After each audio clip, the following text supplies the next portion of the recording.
Dr. Harish, thank you very much for this nice introduction. It's also a great honor for me to be here in Israel to the society, and particularly to have the honor to deliver this lecture in honor of my friend Dr. Rami Cherniak. In fact, I know about Dr. Cherniak from a long time, but met him for the first time 2 years ago when I was here, and we spent some time together, an extra day together. I visit his home. We discuss a lot about many things, of course, about Switzerland, since he was chairman in Bern in Switzerland for some time. I've also been, and in England, is someone of the world of surgery, not just from one country, try to be trained in the best possible place, the Hammersmith, then going to Bern, realizing at that time that liver transplant was a new and difficult field, make the effort to go back to the largest program in England, in Birmingham, then came back to Zurich, and then here in Israel. This is someone really committed to patient and to science, and I think we'll say much more the next days about him, but his contribution to surgery has been really great and appreciated worldwide. So I met him, in fact, that's the picture I had that when I came 2 years ago, and as was mentioned before, I don't know all the characteristic of Rami, but I was happy that I could take this picture. Indeed, that's here in Tel Aviv when we were in an evening when I was here, and this lady was dancing on the table. It was next to me and suddenly disappeared, and he was on the table dancing with this girl. So I was not sure what topic. So tomorrow I will talk about a new procedure in liver surgery, which is very controversial, called ALPS, which is in situ split for bilateral liver metastasis. And today, for different reasons, I will talk about a topic that I covered already when I was here, and with some modification, but I will talk about pancreatic cancer and a little bit of general talk. Doug Evans will speak about something more specific after, about the same disease. So I would like to focus on 3 topics where we are today. First is surgery. Can we do better surgery? What is better surgery? What do we have about staging? We know in our field that many things in terms of outcome or what we report has to do with staging, and as many cancer disease, clearly the future in pancreatic cancer is on the multimodality approach. I'll just start with the better surgery here. Here we have to see that we've not done very much when we look at survival, that even today, whatever we use, the 3-year or 5-year survival is very poor in patients with pancreatic cancer. Still today, the best approach, best it would be modest, but it's still the best approach is resection. Unfortunately, less than 20% of the patients that present to us are candidates for surgery. Now here there is some progress. If we look at the result of the Whipple operation, maybe 20 years ago, 25 years ago, 1 of the 10 patients will not leave the hospital. They will die from complication, fistula, etc. And today, in most centers, mortality is around 1% or even less, depends the risk you take in operating this patient. So here, if we look at over the last 3 decades, there's been clearly big improvement, meaning we can operate this patient, we can fight. Unfortunately, we don't win still in the long term. So I would just start to a study that we did together with the group of John Hopkins, and was to look a bit at the complication and where we are today. So this was done about 8 years ago, and we went in combination with the people at John Hopkins to look at their series of Whipple in their database, and over a short period of 2 years, we could evaluate 600 patients. So I need to go here. And just this table summarizes a bit the data from this, and we are looking at the morbidity, since mortality, fortunately, is no longer a big issue here, but look at morbidity, and the question was, what are these fistula, did a gastric emptying following this procedure in a center who has probably one of the largest experience in the world. So if we look at the complication that we may call relatively moderate, 1 to 3A. 1 means just you need some drug that are common. 2, you need some intervention, antibiotic, etc. 3A, you need an intervention without general anesthesia. And we can see here that the complication, I don't know if I have here this, The complication is relatively significant, but moderate. Mostly here are from infectious disorder. We have a fair number of delayed gastric emptying, in fact counting for 13% of the patient, but all those were quite moderate. Interestingly, in this series, we looked at fistula. The incidence of fistula was about 9%, 10% here, and mostly were treated conservatively or with a drain, and there was little mortality from fistula in this series, plus the other complications that were more rare in these patients. The grade 5 is mortality here, so the mortality here was, grade 5 here, that's the number of patients. The mortality was in this series of 2% over this 2 years of time. Now, first, when we look at better results, this is a problem everywhere. This is in my country also. In Switzerland, when I arrived here in the canton of Zurich, or the state of Zurich, when we were about 1.2 million, there was 18 programs performing Whipple operation. 18 in one point. So some were doing one every 3 or 4 years. And Switzerland, I think, is a bit like Israel. It's very liberal in some way and not under control. And then we have engaged, and now we see some result, but that's very difficult politically and for many reasons. That volume play a role, and the work for Birkmeyer done about 10 or 12 years ago and other work have clearly shown that for some procedure, volume matter.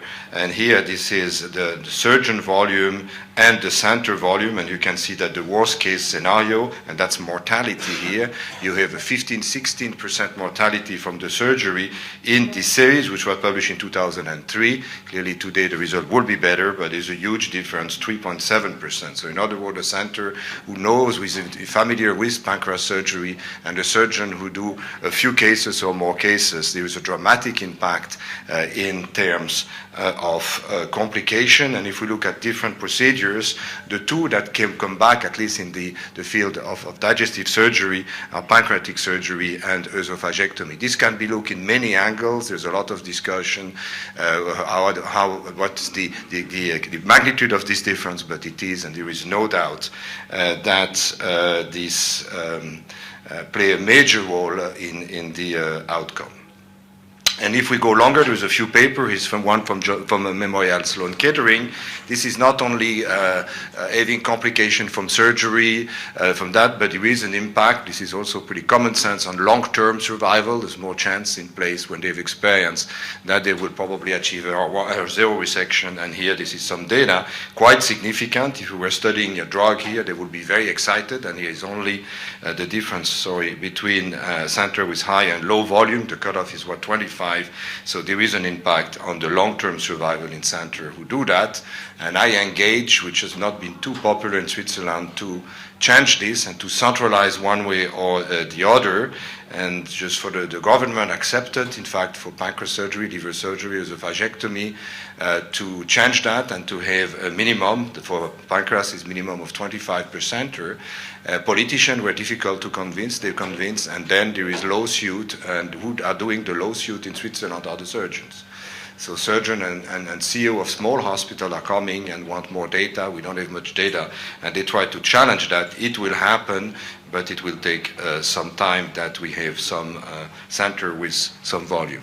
Now, briefly here, some general overview. I think it's important that we differentiate when we go this patient in curative surgery, which include different approach here, an anatomic resection or palliative surgery, which are losing some role now, at least preoperatively, since our colleague from gastroenterology can palliate this patient in a nice way. And there is some data, but not too strong data, that surgery is better than non-invasive palliation in this patient, but it is clear that when we operate this patient in some scenario, we will do a palliative operation if we cannot resect locally.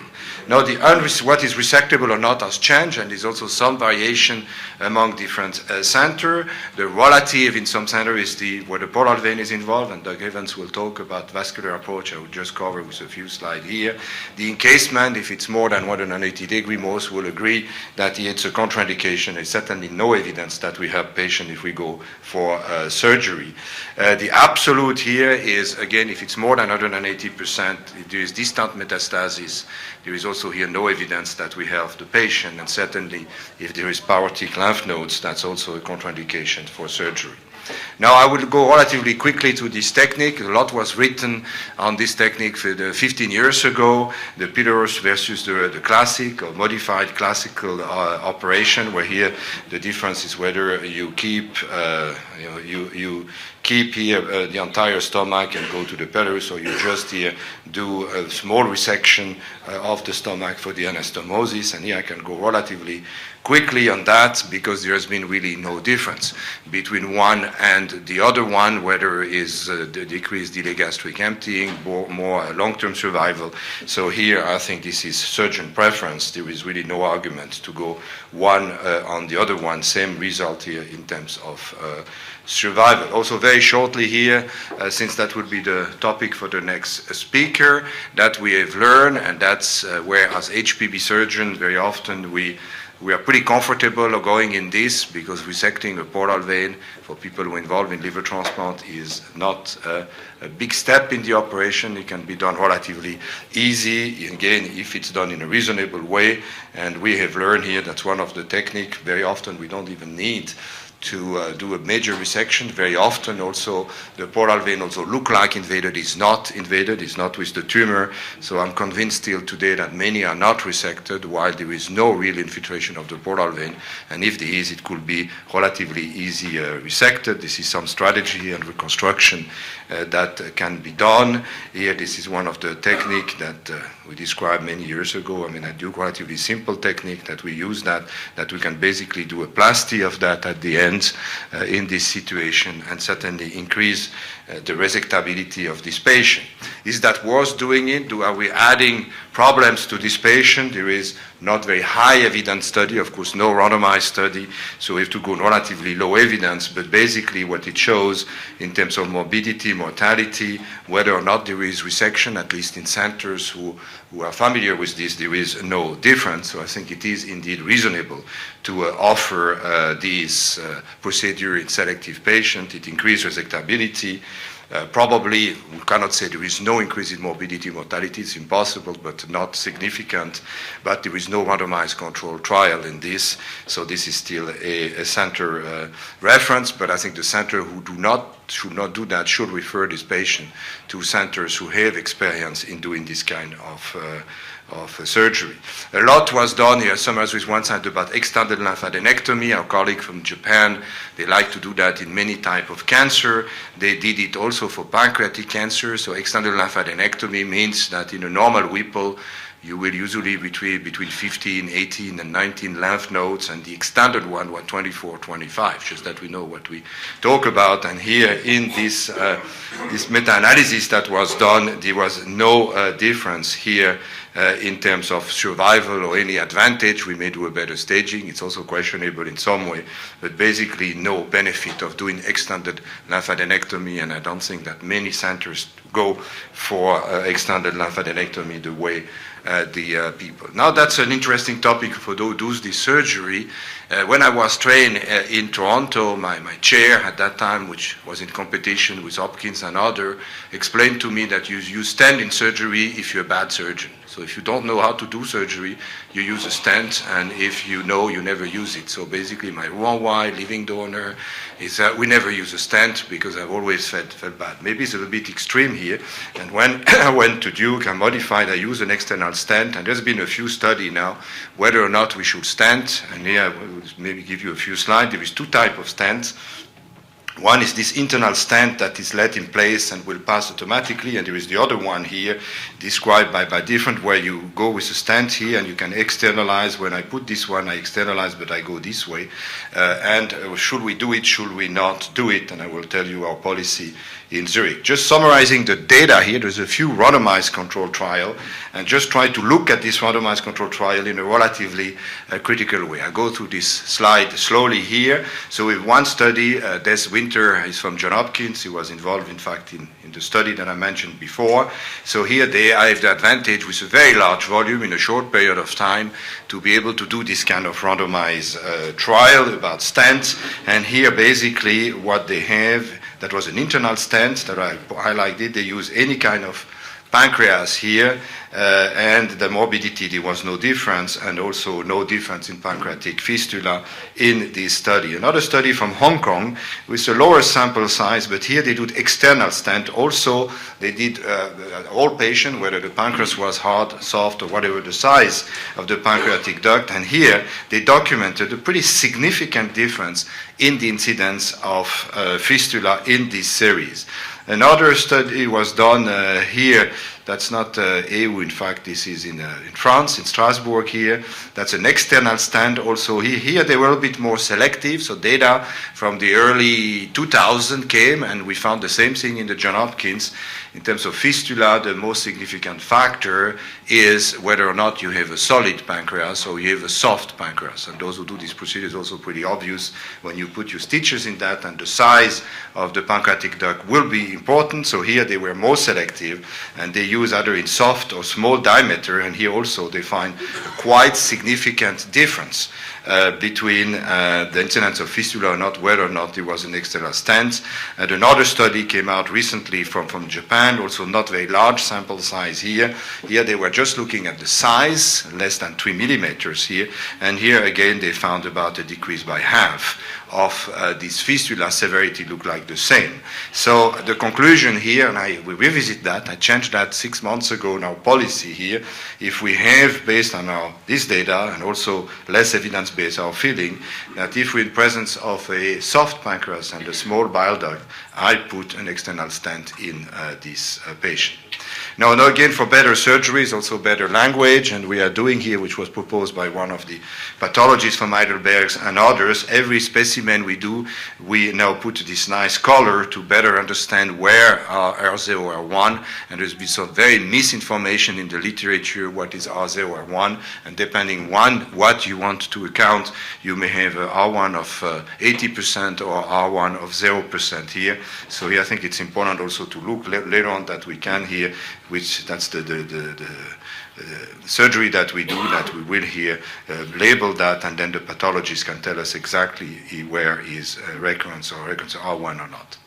I would just speak about better staging here. It's not much new here in this area, but good picture is very important. We have often patients refer with poor pictures. I think this is important to have good pictures before, so we have no surprise. The only one we don't have full information is still the peritoneal carcinomatosis. If there is fluid, we have some suspicion, but this is still an area where we are not too good preoperatively. So we can use different technique here, the MRI, etc. You can see here with the SMA, we can pretty well here document what is the encasement involvement of the SA or here in the celiac trunk in this situation, and then you know before where you go, and if you want to go and use innovative technique, it is okay, but it's important to know. Very importantly, I think, is the endo ultrasound. There is no patient we don't do endo ultrasound. We also do biopsy to endo ultrasound if they go in studies. If they don't, it's not absolutely needed. And it's clear that drainage and ERCP had nothing to surgery, even may negatively impact on complication. On the other hand, if we go, and I will talk later on the neoadjuvant treatment and give chemo, which might well be the right way to go, then of course we have to drain this patient. But if they go shortly for surgery, they should not be drained. Unfortunately, most of them arrive to us already with a drain. That was one of our topics 15 years ago when we had this PET scan in Zurich. We did that routinely.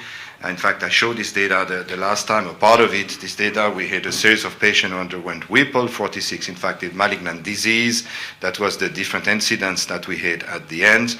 And what we show with the PET CT scan, the specificity was very high, also for lymph nodes. So in other words, when it's positive, it's positive. The sensitivity, on the other hand, is quite poor. So a negative PET scan doesn't help you very much. The positive is useful, and this analysis, which was done prospectively, in 9 of these 46 patients, we changed the strategy. Either we had more surgery, we did something different. So for us, it was clear that the PET scan was useful, and it improved the patient selection, and that's also an impact on better surgery. Here, one example of a patient who had colonoscopy, everything was negative, and the PET scan highlight a secondary tumor, and we found that in a few patients, which was done only with the FDG PET scan. Not go to all this data, but we did a calculation of the costs of this, because every time you come with a new procedures, and we heard here, there is people that watch us and don't want to pay because the outcome of patient is not so important for them. But here it was very good that we could show done by using PET scan and avoiding procedure that were not necessary, adding PET scan to a standard workup here, we save a fair amount of money in these patients, so better and cost effective, and I think that's something we also want to see in medicine. I just want here, we did further analysis on cost and complication, just a study that we did and we reported recently looking at complication, not only pancreas, here is pancreas, but it was other procedure in terms of liver surgery. And we found here, you can see the difference here between a patient who has no complication versus a severe complication, 6 times higher cost from the total cost, not just that, so 6 times a procedure we pulled in Switzerland without complication. It's about $25,000, and you multiply by 6 if you have one single grade 4, which means readmission to the intensive care unit, you one organ failure, which happen. And here you can interpret that, but clearly avoiding complication is very important in terms of cost, and this was most significant that pre-existing factors in this study. So I would just move now to the finish with the multimodality treatment here. I think we're still looking at that. We don't have all answer, and clearly we have now data that indicate that chemotherapy used after surgery is useful. This is the FACS study published in 2004, and you can see here that there is a quite impressive effect. There's a randomized trial when chemotherapy was given after surgery. Other study published after this, it's shown the same thing with usually the use of gemcitabine alone in this patient, and another paper published in 2009, whether it's given 6 months or 3 months, I think it's unclear, but it has been shown to be useful. Problem with adjuvant chemotherapy, and all who do surgery, and you are a surgeon, we have complication. Only those who never operate have no complication, and if you look at the real data, 20 to 56% of patients never receive adjuvant therapy because they have problems. They have a fistula, they are sick, the nutrition status is not good enough, etc. So, well, a good therapy, but we cannot apply here very often. And here there is a study that was done combining the data from Johns Hopkins and Mayo, and a pretty large sample size of patients, and here looking at chemoradiation. This is an ongoing debate, transatlantic, whether we use chemo, whether we use radiation in this therapy. In this study from Johns Hopkins and Mayo, there was some suggestion here. You can see that if you use chemoradiation, you also have an improvement into that, but very intriguing, the FACS study that was done did not show effect. It's the negative effect that patient here who receive chemoradiotherapy versus no chemoradiotherapy had a poor outcome. I think here this question is not definitively answered. There is many debate about that, whether chemoradiation add anything or only, but chemotherapy for sure does it, and that was again the study from the FACS study. So what do we know from this? We know, number one, that surgery alone is certainly not the answer. That's pretty clear. Chemotherapy is useful. Afterward, it's certainly good, but not most, but a fair number of patients never see it. So why not do it before? And I have Doug Evans in the room. He's one of the first one who came with this idea. And I remember when I was at Duke, we were involved with some of his study at that time, and that was chemoradiation, not just chemotherapy. And we learned at that time to operate in patients after radiation therapy, and it was a bit more difficult, but the pancreas was in fact harder, and maybe was an advantage in this. But here I would just speak about neoadjuvant in terms of chemotherapy. Well, I mean, what in theory the advantage? Well, you go in a tumor which is well vascularized, not been touched. It's usually well tolerated. Patient has not been operated, has no complication for surgery. You don't have to wait. You can go right away. Everybody will have the chemotherapy. Now, it's theory you may even have an effect. You can downsize, downstaging this tumor. And maybe another argument that we use more and more in complex surgery to our patients, those with very aggressive disease, probably would never benefit from surgery. So if they develop during this chemotherapy, some lung metastasis on liver, this is clear that the surgeon will not be very helpful in this situation.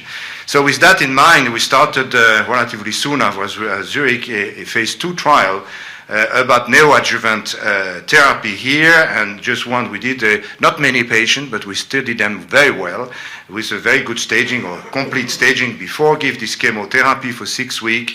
Then we did the staging. The question was, what did we achieve with this neoadjuvant therapy, and then went for surgery. That was reported, the two different aspects, one in JCO, one in the annals. And interestingly, in this series, we have a histological response. So before surgery, so just by the effect of the neoadjuvant therapy of 54%, and cytopathic done by the blind liver pathobiopsy in 83%.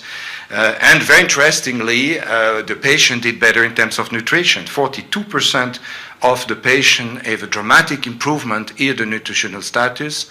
And we all know that we treat this patient with cancer in poor nutritional status, they have problems. So that could be an advantage of this neoadjuvant. The neoadjuvant was a gemcitabine and cisplatin here. Now here we are planning here, and we are starting here a randomized trial here, not easy to do. You can imagine here the recruiting centers with this. So we have initiated now. Took some time, a randomized control trial, and basically the simple way to do it, so patient with resectable disease, so we don't speak about borderline or other definition here. They are candidate for surgery right away, and they will be randomized for an adjuvant therapy, and there's a lot of discussion here. A colleague from the US withdrew because they thought it was not appropriate what we give only gemcitabine oxaliplatin, or should move to more aggressive therapy. There is no evidence in neoadjuvant, there is evidence as palliation.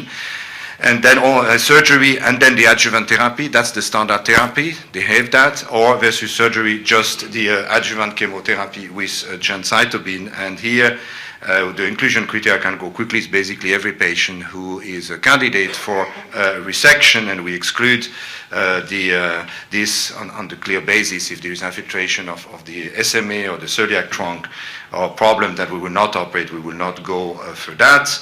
The primary endpoint here is the progression-free survival, disease-free survival from this patient. We did a sample size calculation, will not go in many detail. First analysis will be on 1 year. We do some interim analysis, and we will do that and we need many patients here, about 300 patients. And here we try to be multicentric to do and to initiate the study, and we can recruit any center who would like to have some interest in this approach. I will finish here with some innovation here, and we've been also involved with that. I think how useful that is needs certainly to be evaluated, and this is called Electroporation or Nano knife. This is an interesting strategy. We had from a long time different technology for ablation, whether it was cryosurgery, which is not very popular today, then radiofrequency, microwave, and all these techniques are useful. Whether they add much in survival is still under debate, but they cause heating and they destroy bile duct and they destroy artery, etc. And here we have a new technology, and I can tell you I'm not paid by Nano knife at all, but we have a new technology here that basically by a high voltage will create pore in the cells, and the cell will go in cell death. Whether it's really apoptosis or not is not totally clear, but it preserves the pericellular matrix, and basically you can do that around bile duct, around vessel, around hepatic vein, and we've done now about 25 cases, and we never had until now complication from obstruction of vessel or thrombosis in this point. So attractive, at least in terms of the technology, not very simple because you need 3 needles, it takes time to adjust that, and we have used that in pancreatic cancer now, and some patients with recurrent disease or when in area in the celiac trunk. That's the data from Louisville here. Dr. Martin has some experience with that. And it looks like many things we do in cancer, that there may be an effect for some time here for 18 months. So it seemed in this trial, and then at the end the result is long-term is not very good. I think this is a tool that we use, we need to study and to combine and to include in our multimodality approach. Last slide is another randomized trial. We were interested now in patients who have locally advanced tumor, so in other words, not candidate for resection, but not with diffuse disease, liver metastasis, etc. here. And here, in combination with a hospital which is not very far where we are, where they are very active in hyperthermic therapy, we decided to go, and we will start, this has not started yet, this randomized trial here. So all these patients with advance will start with, the standard of the care chemotherapy here, with 4 sides of FOLFIRINOX, and then they will be assessed in the standard way. And here, arbitrarily, we went to this 4 centimeter because we want to test the nanoknife here and radiation therapy. So we decided here to take the 4 centimeter lesion, and here we will randomize here if the tumor is more than 4 centimeters, so large tumor, chemoradiotherapy plus hyperthermia versus chemoradiotherapy followed by FOLFIRINOX, and the other group with the small tumor, we want to test the nanoknife here. So we will use nanoknife versus stereotactic chemoradiation that is available also with us. And then we will look here at that's certainly a palliation in this situation, we'll see. But we are starting this randomized trial knowing that the answer, or at least progress in pancreatic cancer, is the multimodality approach. So I go to the conclusion. I think we have to agree, and even if we do one of these pancreas surgery every 2 years, this is not right. The same thing for living-related transplantation, whatever, this is not right. We have this responsibility, and we are, as surgeon, the worst people for this. An example in Switzerland with the colleague I have, they are the one who fight because they think if they don't do the 1 Whipple per year in the center, they are no longer a surgeon. This is clearly wrong. This is clearly what should not be done. This is with patients who are dying from this procedure. This is our responsibility. The number 1 factor, I believe, in better outcome today is center with commitment, interest, and some volume. The cutoff is to be discussed. I think we don't know. Is that 10? Is that 20? Is that 100? We don't know. But we know what's too low is too low. I think everybody knows that. Staging is important. Never go to surgery without being well informed before.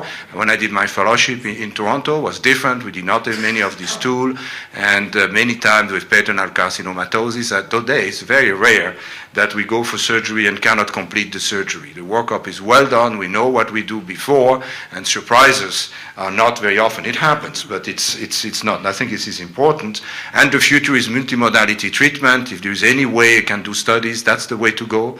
That's the way to learn and move forward, because reporting 10 cases of nanoknife with good result is totally useless.